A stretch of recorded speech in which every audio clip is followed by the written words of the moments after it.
Super quick one today. Mercedes R107 SL.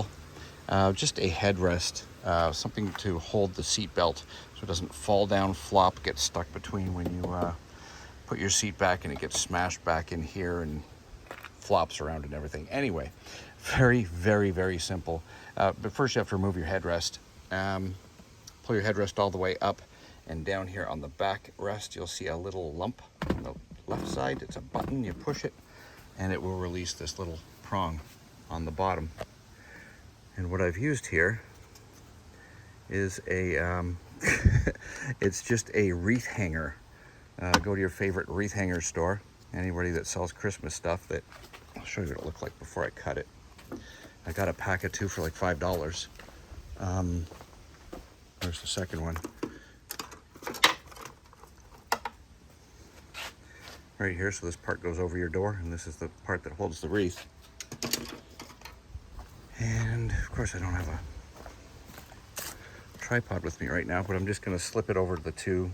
I just cut it to size, sanded it down, drill 2 holes, slip it over the headrest post. And give me 1 second, I'll do that.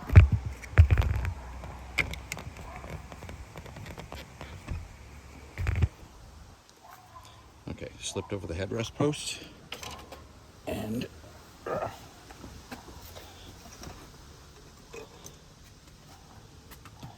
slip this on and see what happens.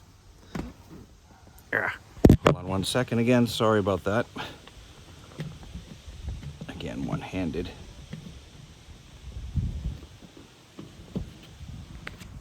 Okay.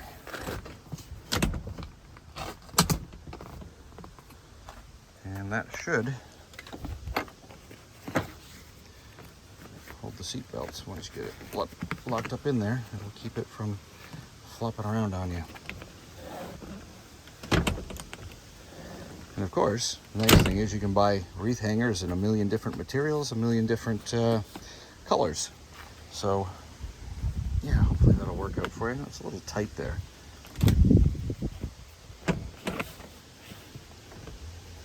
Yeah, that's much better. It'll keep this crap from happening. Anyway, wreath hanger. I don't know if clear is something you want or not, but I figured clear is just, nobody's going to see it. Thanks for watching.